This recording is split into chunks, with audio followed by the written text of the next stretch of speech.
საღამოშვიდობის მოგესალმებით პატივისმცემლო მაყურებლებო. ეთერშია ჩვენი გადაცემა ჯანმრთელობა უპირველეს ყოვლისა.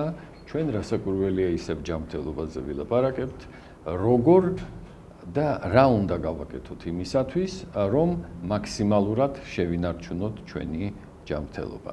ამ თემაზე სასაუბროთ დღეს ჩვენს გადაცემაში სტუმრად გვყავს ქალბატონი თინა თინსაბელაშვილი, რომელიც არის ჰიჯამის სპეციალისტი. რა არის ჰიჯამი და ასე ვთქვათ, რას მოიცავს მკურნალობის ეს მეთოდი, ჩვენ ამაზე მთელი გადაცემის განმავლობაში ვისაუბრებთ.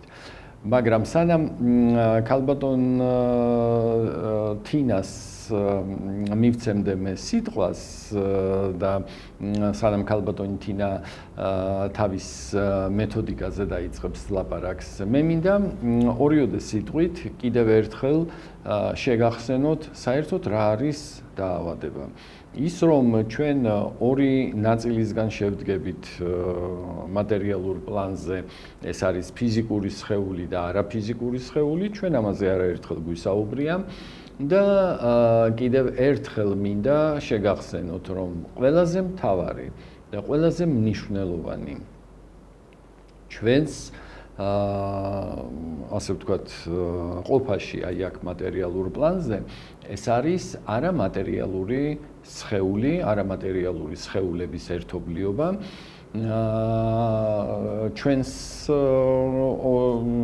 ასე ვთქვათ, ყოფიერებაში, რომელიც დაკავშირებული არის მატერიალურ სხეულთან და აი ამ კავშირის ასე ვთქვათ, დარღვევის დროს, რაღაც უზუსტობების დროს, კავშირის დამყარების დროს მატერიალურსა და არამატერიალურ სხეულს შორის ხდება ბლოკების წარმოქმნა. და აი ეს ბლოკები იწვევენ შემდგომში, სულ თავიდან ეს არის ინფორმაციულ დონეზე და ჩვენ გვეძლევა უბრალოდ ისეთ ცნობიერებაში და ისეთი ცნობიერებით ვიმყოფებით ჩვენ აქ მატერიალურ პლანზე, რომ ყველა ნაკლებ ყურადღებას ვაქცევთ იმას, რა პროცესები ხდება და მიმდინარეობს არამატერიალურ პლანზე. და ამ ასე ვთქვათ, ბლოკების წარმოქმნას ჩვენ ნაკლებ ყურადღებას ვაქცევთ. თუმცა ამისი ინფორმაცია აუცილებლად არსებობს, აუცილებლად ასე ვთქვათ, ჩვენი ქვეცნობიერი ამას აფიქსირებს, ხოლო გაცნობიერება ჩვენთვის აქ მატერიალურ პლანზე მაცხოვრებელი ადამიანებისათვის, ბევრისთვის ეს არ არის ასე ვთქვათ, მნიშვნელოვანი და პირველხარისხოვანი. თუმცა ამას ძალიან დიდი მნიშვნელობა აქვს და როდესაც ჩვენ ამას ყურადღებას არ ვაქცევთ, შემდგომში დროთა განმავლობაში აი ეს ბლოკები ვლინდება მატერიალურ პლანზე ამა თუ იმ დაავადებების სახით. ეს არის ტკივილი, ანთება და ასე შემდეგ. საქმე იმაში არის, რომ ჩვენი ბიოენერგეტიკული არხები, რომლის ერთობლიობასაც ჩვენ წარმოვადგენთ, მუდმივად ინფორმაციის გატარებაში არიან, ინფორმაციას მატერიალურ პლანიდან არამატერიალურში და არამატერიალური პლანიდან მატერიალურ პლანზე გადააქვთ. და ამდენად აი ეს პროცესი ურთიერთ დამოკიდებულების, ურთიერთ შეხამების, არამატერიალურისა და მატერიალურის ასე ვთქვათ, არადაპირისპირების, ეს ყველაზე მთავარი და ყველაზე მნიშვნელოვანი არის, არადაპირისპირების პროცესი მუდმივად მიდის. ხიზელ მდგომარეობაში ვართ ჩვენ თუ ძილის მდგომარეობაში და ამიტომაც არის, რომ რიგი პროცესები ისე ვითარდება, რომ ჩვენ ამას არათუ ვერ ვაცნობიერებთ როგორც არამატერიალურ ინფორმაციას, არამედ არც გვინდა იქით მხარეს გახედვა. ამიტომაც წარმოიქმნება ეს ბლოკები, ამიტომაც წარმოიქმნება ასე ვთქვათ, დაავადებები, რომელთა მკურნალობის და ასე ვთქვათ, ამ მდგომარეობიდან გამოყვანის ერთადერთი საშუალება მატერიალურ პლანზე ეს არის კლასიკური მედიცინა. და კლასიკური მედიცინისათვის, ასე ვთქვათ, მკურნალობის პროცესი, მიუხედავად იმისა, რომ ჩვენს უყველანი, ასე ვთქვათ, არასწორი მიდგომით ვართ აი ამ კლასიკური მედიცინის მიმართ განწყობილები, რომ კლასიკურ მედიცინას არ შეუძლია აქ ლაპარაკი არის, როდესაც შენ რაღაცა გაწუხებს, რაღაც ტკივა, თავარი არის ის კი არა, რომ ტკივილი გააყუჩო, არამედ მთავარი არის, რომ აღმოფხრა ის პროცესი, რომელმაც ეს ტკივილი თუ ეს პროცესი, ეს დაავადება გამოიწვია. ამდენად კლასიკურ მედიცინას ეს ხელ არ ეწიფება. ასია. რას ვიზამთ ჩვენ ეს ქალბატონი თინაც დამეთანხმება ამაში და ამიტომ არსებობს რაც კაცობრიობა არსებობს აქ მატერიალურ პლანზე, ყოველთვის არსებობდა და ადამიანმა იცოდა მკურნალობის ის მეთოდები, რომელსაც ჩვენ არა კლასიკურ, არა სამედიცინო მეთოდებს ვეძახით. აი, ჰიჯამიც ერთ-ერთი მეთოდი არის, ასე ვთქვათ, ეკოლოგიური მეთოდი მკურნალობისა. ქალბატონო თინა, თქვენ როგორც ჰიჯამის სპეციალისტი, აი ჩვენ მაყურებლები ვსხედვართ გისმენთ და მინდა გითხრათ, რომ ჩვენ საერთოდ გაგებაში არ ვართ რა არის ჰიჯამი. რა არის ჰიჯამა? მოგესალმებით, პატივცემულო მაყურებლებო. ჰიჯამა არის არაბულ ქვეყნებში წარმოშობილი და სხვათა შორის მოიცავს 3000 წელს და უფრო მეც. ეს არის მეთოდი, რომელიც მთელ რიგ ქვეყნებში წარმოიშვა იქიდან გამომდინარე, რომ იქ იყო ძალიან დიდი სიცხე და სისხლის მიმოქცევა იყო ძალიან გართულებული და ანუ ბუნებრივი პირობებიდან გამომდინარე სისხლის გამოდევნას საჭიროებდნენ და ჰიჯამა ეს არის მეთოდი, რომელიც ემსახურება სხეულიდან ტოქსიკური სისხლის გამოდევნას. და როგორ ხდებოდა ეს? რა თქმა უნდა, პრიმიტიული დონით. თქვენ ერთი დამატება მინდა გავაკეთო. ტოქსიური სისხლი ეს ნიშნავს იმ დაავადებისთვის დამახასიათებელ ნივთიერებების თუ ასე ვთქვათ ელემენტების მომრავლებას და არსებობას, რომლებიც იწვევენ ხო ფიზიკურ პლანზე დაავადების განვითარებას. და ამიტომ ხდებოდა ამ ელემენტებისაგან და ამ ტოქსინებისაგან განთავისუფლება. რა თქმა უნდა, ჰიჯამა ვახდენთ ჩვენ დაკვირვებას პაციენტზე. ეს ახლა უკვე არის შედარებით უფრო გაცილებით უფრო დახვეწილი მეთოდით, რომელიც კეთდება ქილებით, ერთჯერადი ქილებით. ხდება პაციენტის შეფასება, მისი მდგომარეობის ხდება მისი დადგენა თუ რა მდგომარეობა აქვს ამა თუ იმ პაციენტს. ხდება აღმოჩენა ზურგზე, ეს იქნება თავზე თუ ქვემო კიდურებზე.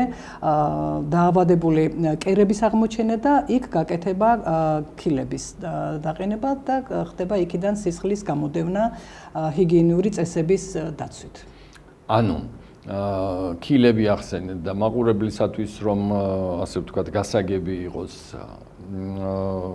ჩვენთვის, ეხლა ამ 21 საუკუნეში ასე ვთქვათ სარგებლობენ, მაგრამ მე-20 საუკუნეში თვითონ სამედიცინო პრაქტიკაშიც მიღებული იყო ვაკუუმის ქილები. ანუ ქილა, რომელიც ვაკუუმს ქმნის გარკვეულ ადგილზე, ბიოლოგიურად აქტიური წერტილების ადგილზე და ხდებოდა აი ამ ვაკუუმის შექმნით იმ ბლოკებისგან განთავისუფლება, რომლებიც იწვევდნენ პათოლოგიურ პროცესს. პლუს ამას ემატება, აი ამ მეთოდზე მაქვს მე ლაპარაკი, ამას ემატება იმ პირობების შექმნა, რომ აი ამ ვაკუუმის ასე ვთქვათ ფონზე იმ გარდა ენერგეტიკულად გამოტანა იმისი რა ქვია ბიოლოგიურად აქტიური წერტილებიდან არამედ იმ ტოქსიური სისხლისგან განთავისუფლებაც ელემენტებისგან, რომლებიც დამახასიათებელი არის ამა თუ იმ დაავადებისათვის. მე ვიტყოდი, რომ ეს არის მიკროქირურგია. ცოტა მკრეხელური გამონათქვამი კი არის, მაგრამ მთელ რიგ ქვეყნებში, ამერიკაში, გერმანიაში, საფრანგეთში, ჰოლანდიაში, აზერბაიჯანში არის დანერგილი არა მხოლოდ ალტერნატიული, არამედ ჯანმრთელობის სამინისტროს მიერ მიღებული სამედიცინო დახმარება, რომელიც ტარდება კლინიკებში და საავადმყოფოებში. ძალიან კარგია, რომ ესეთი სისტემა არსებობს, ანუ თქვენ ევროპული ქვეყნები ჩამოთვალეთ და ეს ყველაზე მთავარი და ყველაზე მნიშვნელოვანია. ანკარაში მუშაობდი 20 წლის განმავლობაში ამ მეთოდზე და არის ძალიან მიღებული და ბევრი კმაყოფილი პაციენტი. ჩვენთვის, ქართველებისათვის, ასე ვთქვათ, ეს არის ვაკუუმის ქილები და წურბელების, ასე ვთქვათ, პროცესის გაერთიანება. ნუ არასრულად რასაკვირველია, მე წურბელებს სულ სხვა ფუნქციაც აქვთ იქ და სხვა დანიშნულებაც აქვთ, მაგრამ დაახლოებით ეს ესეთი კომბინირებული მეთოდია. ქალბატონო თინა, ეს მეთოდი არსებობს, ასე ვთქვათ, აღმოსავლეთის ქვეყნებში. მუსულმანური ქვეყნებიდან არის წარმოშობილი. დიახ. და არა მხოლოდ მუსულმანურ ქვეყნებში, ბატონო თემურ არის, აგერ მოგახსენეთ ამერიკაში, ჰოლანდიაში, გერმანიაში უკვე ბევრი ქვეყნები მოიცვა. იქაც აღმოსავლეთიდან წამოსული, ასე ვთქვათ, ინფორმაცია არის და მეთოდი არის. მე მაინტერესებს აი ეს მეთოდიკა რამ განაპირობა თქვენი დაინტერესება ამ მეთოდით? დაახლოებით 10 წლის წინ მქონდა მაღალი წნევები, მივმართე ექიმს, დამინიშნა წამალი, მივიღე მედიკამენტები და რატომღაც არ მიიღო მედიკამენტები, ისე მქონდა გაგრძელდა ეს ჩემი პრობლემები. და მითხრეს იმ დროს ვიყავი ანკარაში და მითხრეს ჩემმა ძალიან ისეთმა ახლობლებმა პაციენტებმა, მე მანამდე სამკურნალო მასაჟებზე მუშაობდი და მირჩიეს ჰიჯამის მიღება. მივმართე ჰიჯამის სპეციალისტს, გავიკეთე ჰიჯამა და მე მეორე დღეს აბსოლუტურად სხვა ადამიანი ვიყავი. წლების განმავლობაში აღარ მიმიღი, აღარ დამჭირვებია წამალი. მე ხლა შეიძლება ვერ განსვაზღვროთ ჩემი მდგომარეობით ყველა პაციენტის მდგომარეობა და ალბათ ყველა როგორც ინდივიდუალურად სხვადასხვანაირია, ყველას ასეთი სასწაულის მოქმედება არ ქონდეს, მაგრამ ნებისმიერ შემთხვევაში არის ძალიან კარგი იმუნიტეტისთვის, სტრესისთვის, ტკივილების მოხსნისთვის, არა მხოლოდ წნევისთვის, მთელი რიგი დაავადებების. აი, მე მინდა რომ ქალბატონო თინა, თქვენ უკვე რამდენი წელია, რაც ამით ხართ დაკავებული, 6 წელია, რაც მუშაობთ უკვე და პაციენტებთან გაქვთ კავშირი, ურთიერთობა და აი თვითონ ამას როგორც მეთოდს, აი სადაც თქვენ ეს განათლება მიიღეთ. რა რომელი დაავადებების მიმართ აქვთ პრიორიტეტი ამ მეთოდის მკურნალობით? პირველ რიგში მაინც მივიჩნევდი წნევას, სტრესს, უძილობას, კუნთების ტკივილს, პარავერტებრალურ მთელ სიგრძეში დაწყებული კისრიდან დამთავრებული კუდუსუნამდე, მერე რომელიც მოიცავს თავისთავად კიდურებს, ფეხებსაც და ხელებსაც. ნუ ეს ასე ვთქვათ ფიზიკური სხეულის ანუ კუნთების მდგომარეობიდან გამომდინარე არის. აი თქვენ ახსენეთ უძილობა, ჰიპერტენზია, აქ ნუ ძირითადად ესენი ყველა ცენტრალური ნერვული სისტემიდან ამცირებს ინსულტის მოსული პროცესები არის და ანუ ეს თრომბოემბოლიას მეთოდი მე რა მაინტერესებს ეს მეთოდი ასე ვთქვათ ესე აქტიურად მუშაობს ცენტრალური ნერვული სისტემიდან გამომდინარე გამომწვევი და გამომწვევ დაავადებებზე? რა თქმა უნდა. დიახ. ნუ არის მთელი რიგი ჩამონათვალი და არის კიდევ ადამიანები, ვისთვისაც არ შეიძლება ამის გაკეთება. ეს სხვა თემა არის, რასაკვირველია, მაგრამ აი მოვიდა პაციენტი ასე ვთქვათ თქვენთან, ნუ რაღაც სიტყვაზე ვთქვათ, ხო, აწუხებს ჰიპერტენზია, მაღალი წნევები აქვს, დილას, საღამოს ის ვერ გამოდის ამ მდგომარეობიდან. ამ შემთხვევაში თქვენ როგორ იკვლევთ პაციენტს? ხდება გამოკითხვა, მისი ისტორია, ჯანმრთელობის ისტორიას ვწერთ, თუ რა აქვს გადატანილი პაციენტს, დაუშვათ თუ აქვს იმპლანტი ჩადგმული, თუ აქვს ინსულინ დამოკიდებული დიაბეტი, მთელ რიგ ჩამონათვალ ვამოწმებთ მის მდგომარეობას, ჯანმრთელობის მდგომარეობას და მხოლოდ ამის შემდგომ ხდება გადაწყვეტილების მიღება, ესა თუ ის პაციენტი შეიძლება თუ არა გაკეთდეს ამა თუ იმ პაციენტზე ჰიჯამა. ანუ თქვენ ჩვეულებრივ კლასიკური მედიცინის გამოკვლევებით სარგებლობთ, აუცილებლი. ეს ექიმთან ასე ვთქვათ შეთანხმებული თემა არის და აქედან გამომდინარე უკვე ჩამონათვალი გვაქვს, რომელსაც ახლა ამ წუთში რა თქმა უნდა ძალიან დიდ დროს დაიკავებს ეს რომ მაგრამ ნუ ზოგადად ეგ ჩამონათვალი რომ გაგვაგებია საფუძველზე ხდება გადაწყვეტილების მიღება გაკეთდეს თუ არა ჰიჯამა. გაკეთდეს თუ არა ჰიჯამა. და აი რა შემთხვევაში თანხმდებით რომ უნდა ჩაუტარდეს ეს ამ მეთოდით მკურნალობა? თუ კი არა აქვს დაბალი წნევა, თუ კი არა აქვს რკინა დეფიციტური თუ არ არის, თუ არა აქვს დაბალი ჰემოგლობინი, არ უნდა ფეხმძიმეობის შემთხვევაში არ შეიძლება და ონკოპაციენტები. ანუ ონკოლოგია არ ექვემდებარება თქვენს მეთოდით? ქიმიოთერაპია არ უნდა ჰქონდეს ჩატარებული.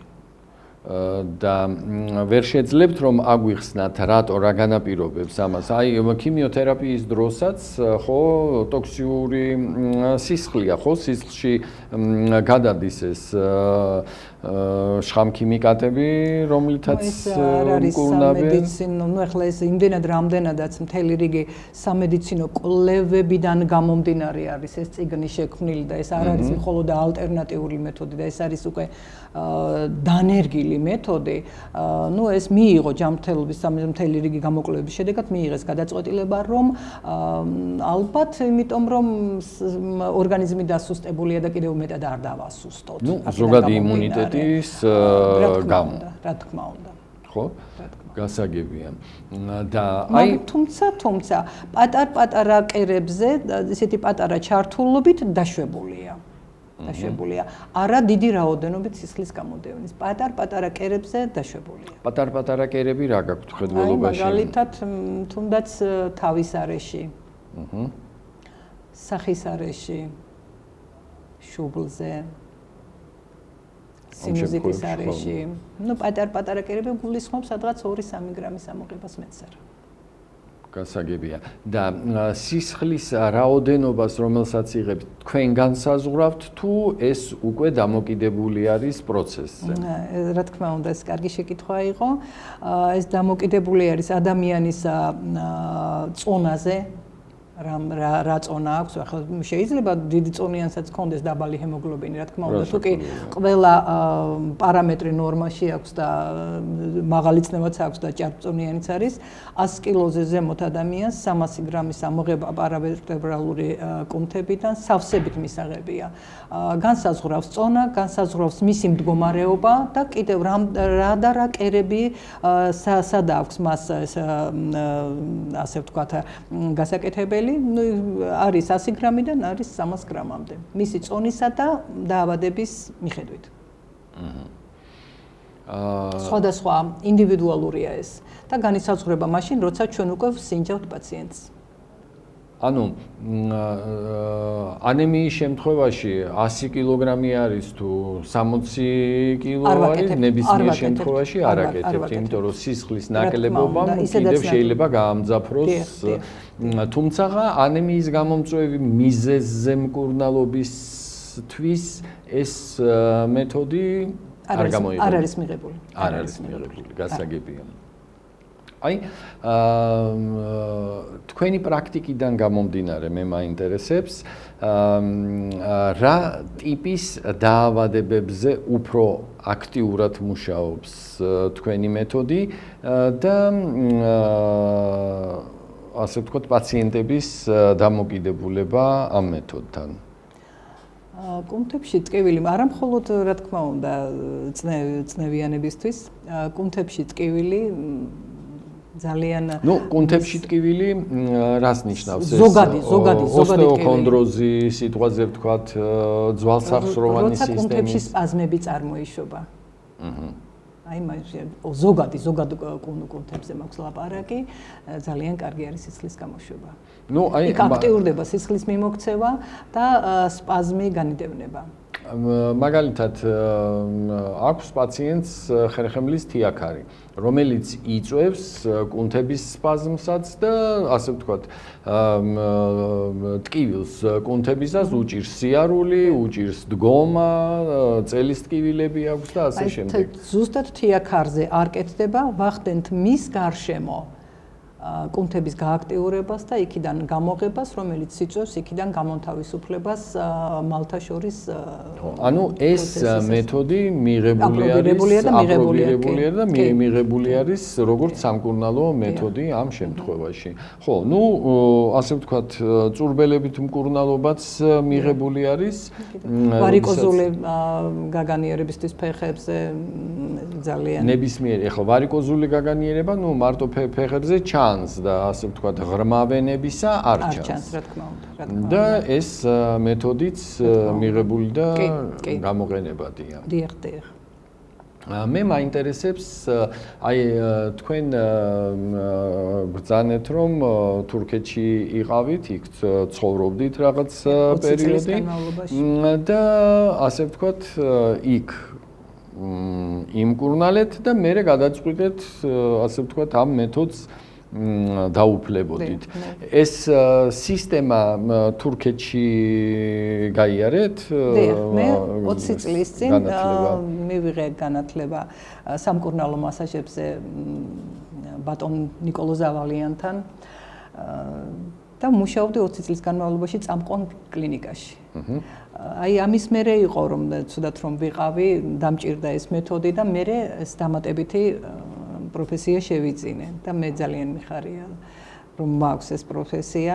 მთელი რიგი კმაყოფილი პაციენტები მყავს, დღესაც მიკავშირდებიან და იქ არ ვარ და სამწუხაროდ ვერ ვაკეთებ. სამაგიეროდ აქ მყავს პაციენტები, ვისთანაც დაუშვათ დავდივარ და ვაკეთებ ამ პროცესს და მინდა უბრალოდ ცოტა უფრო ისეთი ლეგალური ფორმა მიეცეს ამ ყველაფერს და მხოლოდ 1 და 2 კი არა, ბევრს მოუნდეს ამის გაკეთება. გამომდინარე იქიდან, ასე ვთქვათ, როგორი შედეგები აქვს, ხო? აქედან გამომდინარე, ახლა მე ასე ვთქვათ, სუფთა თეორიულად მსჯელობა ამ თემაზე, ეს არის ქილები და წურბელები ერთობლიობად. ხო, აი ამ ორი მეთოდის გაერთიანება ალბათ უნდა იყოს ძალიან ეფექტური. რა თქმა უნდა, ეს კეთდება თან მთელი რიგი ჰიგიენური პროცედურების დაცვით, ისე არ კეთდება. გასაგებია დამუშავება და აბსოლუტურად გარანტიით შემიძლია გარანტირებულად გაუშვო პაციენტი ჩემგან. თუ ქონიათ ასე ვთქვათ პრაქტიკაში ან ინფორმაცია თუ გაქვთ შედარება ამ მეთოდის სხვა მეთოდებთან მკურნალობისა და პრიორიტეტები. დაახლოებით მაინც ჰირუდოთერაპიას პარალელი მასში მოვიაზრებდი, იმიტომ რომ ეს სისხლის გამოდევნა იმ შემთხვევაში დაუშვათ წურბელიდან, ამ შემთხვევაში დაუშვათ ქილებით, მაგრამ რატომღაც ეხლა ეს უფრო ავირჩიე ქილებით მკურნალობა და მე თვითონაც არ გამიკეთებია წურბელები, მაგრამ ეს იმას არ ნიშნავს, რომ ჰირუდოთერაპია დაუშვათ ან ნაკლები, ან მეტი ამაზე, არა. ჰირუდოთერაპია ჰირუდო არის და აქ ეს კომბინირებული რო არის. იცით, რასაც აკეთებს ქილები, ალბათ მედიკამენტები ვერ გააკეთებს ახლა მომიტევოს ახლა ყველა ადამიანმა ვინც დაუშვათ ზუსტად ისე არ ფიქრობს როგორც მე ვფიქრობ, მაგრამ იმდენად რამდენადაც გამოიდევნება ტოქსიკური სისხლი, რომელიც შემდეგ სისხლის მიმოქცევას გაცილებით უფრო უკეთეს ხდის და ეს ემსახურება იმუნიტეტის აღდგენას, ენერგიის მომატებას, ეს ალბათ ადამიანმა უნდა გაიკეთოს და მერე მიხვდება ეს რა არის. მანამდე ვერა. ხო, მაგრამ თქვენ როგორც სპეციალისტი აი როგორ ხედავთ და როგორ შეაფასებთ ამას? მე ამას იმიტომ კი არ ვამბობ, რომ მკითხვას იმიტომ კი არ გისვავთ, რომ ასე ვთქვათ, თქვენ მეთოდის პრიორიტეტებზე გავამახვილო ყურადღება, უბრალოდ როგორც შედარება პაციენტისათვის. აი მე პაციენტი ვარ მაგალითად. მე და უნდა ავირჩიო მკურნალობა. ხო, წურბელები ვიცი, ხო? და არის თქვენი მეთოდი. და რამდენად ასე ვთქვათ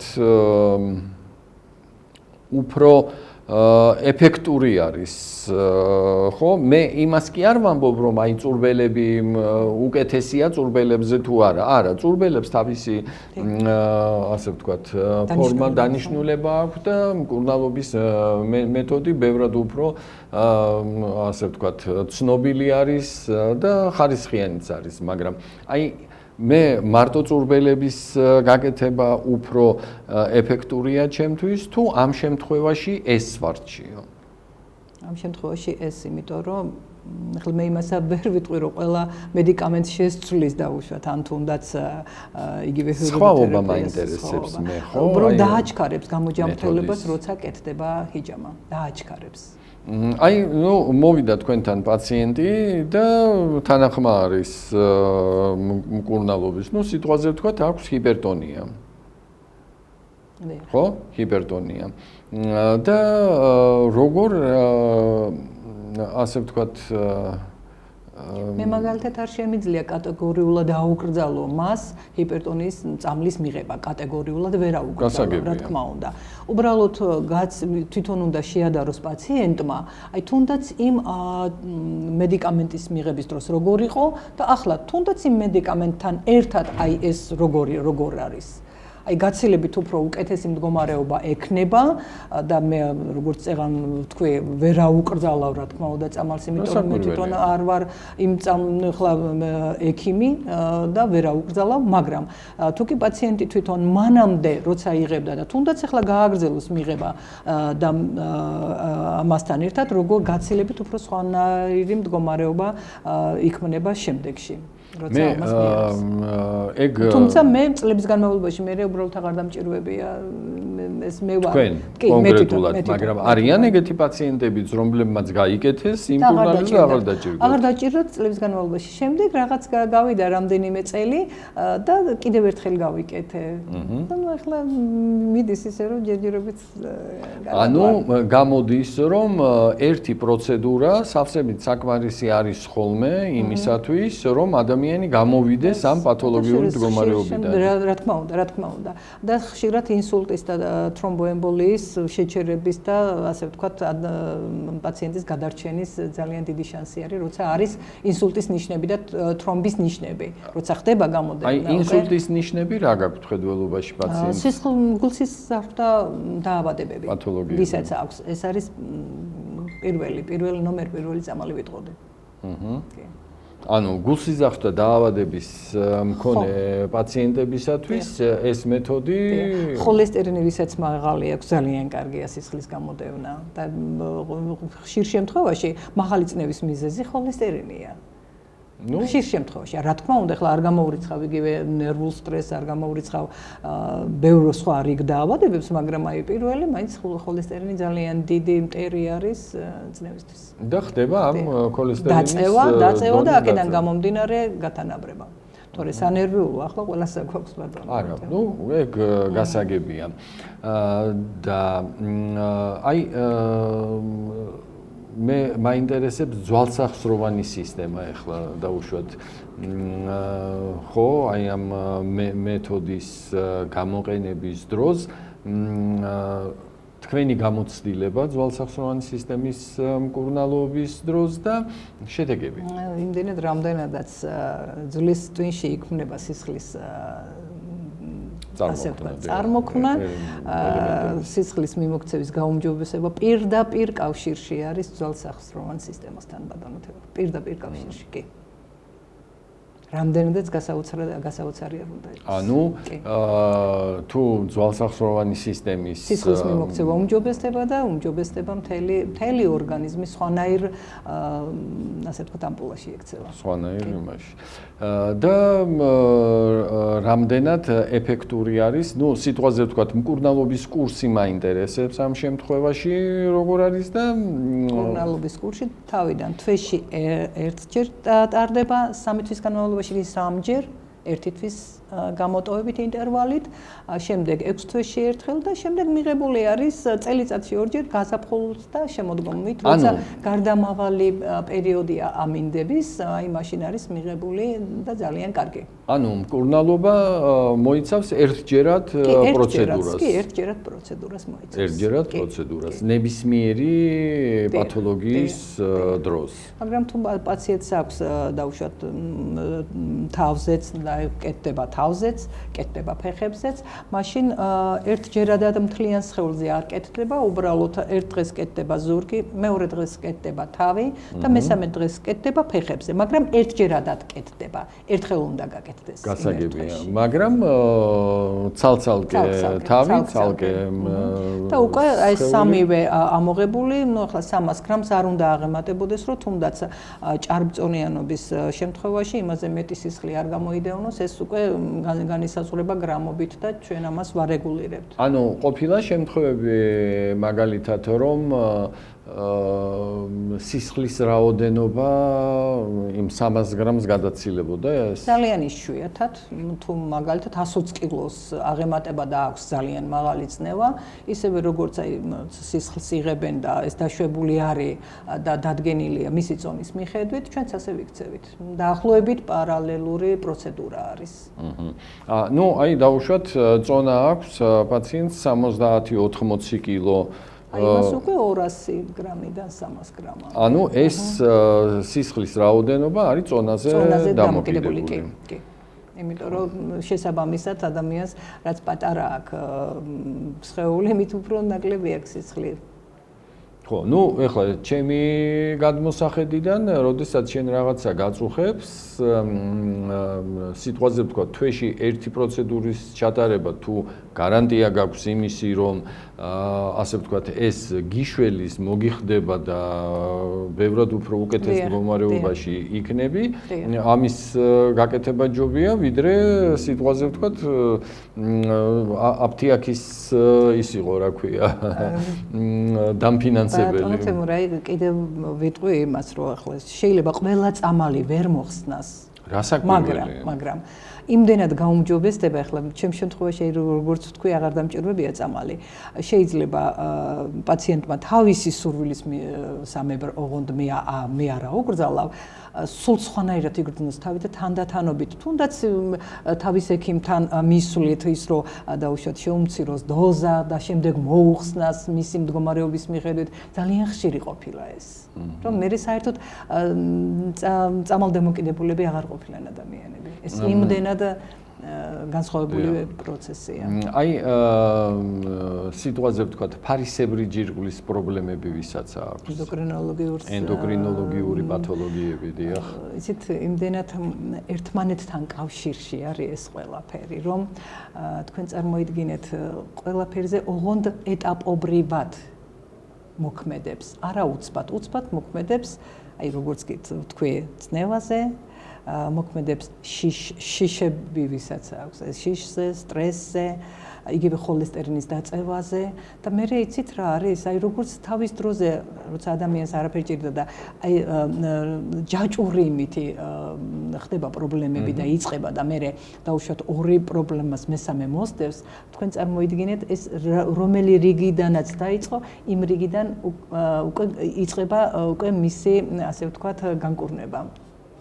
ანუ ეგ სხვა დროის ფაქტორია ეს და ძალიან ხშირად ჩამდგარა მწყობრში. ძალიან ხშირად. მაგრამ აი წინასწარ აი ამისი პირობის მიცემა და იმედის მიცემა მკრეხელობად ჩამეთვლება, იმიტომ რომ შეიძლება გამოსწორდეს, შეიძლება ვერ, მაგრამ აი პირველ რიგში აი ესენი რაც მაგრამ ყოველ შემთხვევაში გამოსწორების შემთხვევები ქონიათ და ეხლა თვითონ მეთოდი ისეთი არის რომ მე არ ამგონია რომ რაიმე ცვლილების ის რა ქვია ცვლილებაც კი რომ არ იყოს სიტყვაზე ვთქვა თუ ვერ გამოჯამრთელ და არავითარ შემთხვევაში ზარალი არ ექნება არაფერს რასაკვირველია დიახ მაგაში ეჭვი არ არავითარ შემთხვევაში არ ექნება ზარალი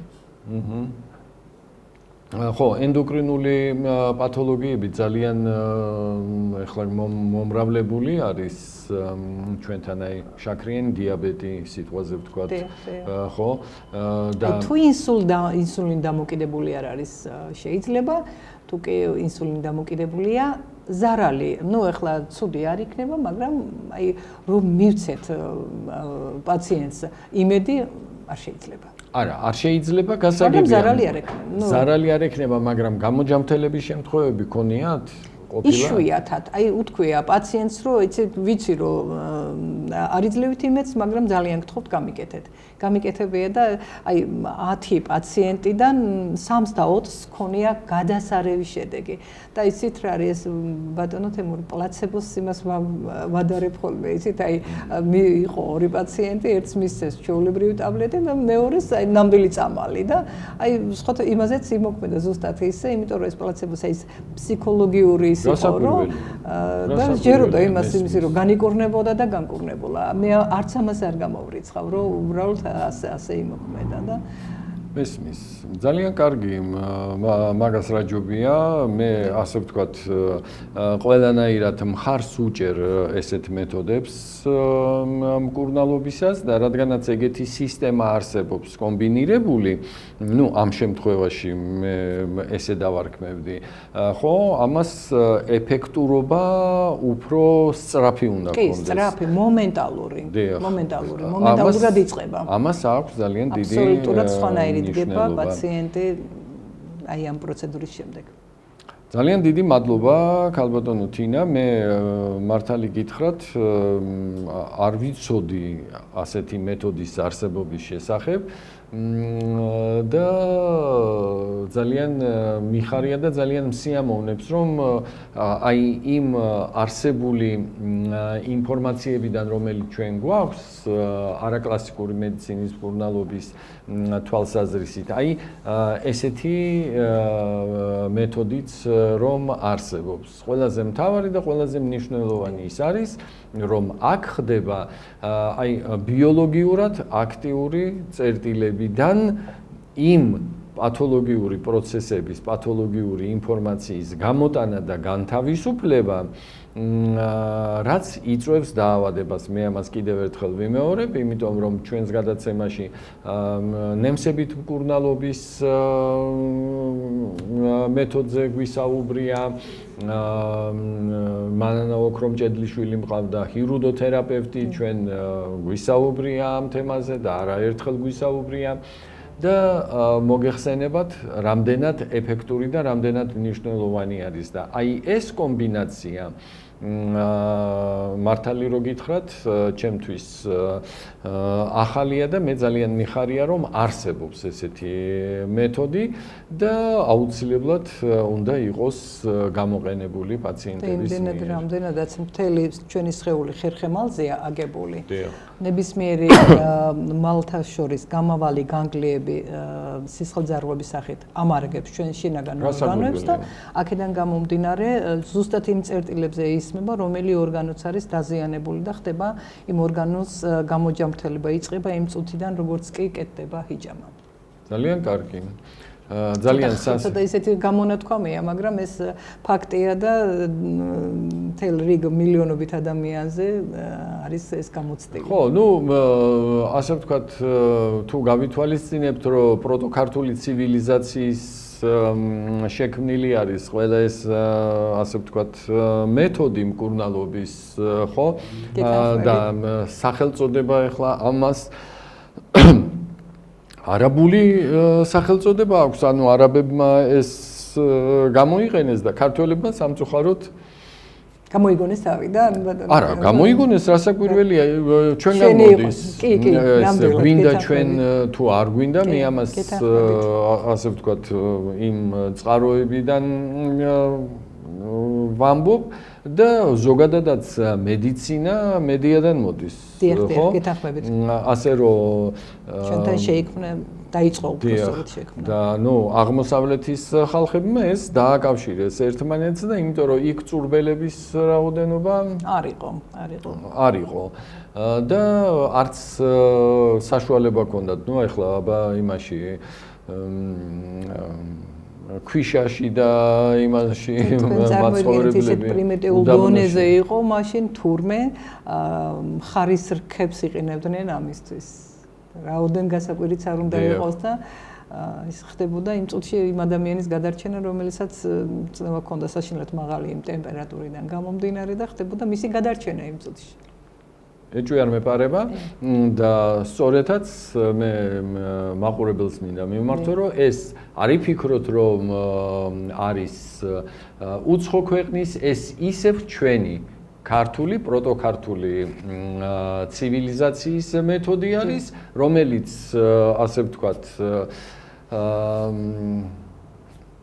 აღმოსავლეთის ხალხებმა ცოტათი შეცვალეს და ასე ვთქვათ ჩვენს ყოფიერებაში ისევ არის შემოსული და მე დიდ სიამოვნებით დახვეწილი სახით, რასაკვირველია, მეცნიერულადაც რომ არის დასაბუთებული რამდენად დიახ, შემოწმებული, დასაბუთებული და გამოყენება ხდება კლასიკური მედიცინის მეშვეობით, ამას ძალიან დიდი მნიშვნელობა აქვს და გისურვებთ წარმატებებს თქვენს საქმიანობაში და მკურნალობაში. დიდი მადლობა გადაცემაში მონაწილეობისათვის, თქვენს დიდ მადლობას გიხდით პატრიცემულო ტელემაყურებლებო და გამოიყენეთ ეს ინფორმაცია, რომელსაც ჩვენს გადაცემაში ყოველთვის ხაზს უსვამთ და გთავაზობთ ხოლმე თქვენ ჯანმრთელობისათვის. მადლობთ ყურადღებისათვის. კარგად ვზანდებოდეთ,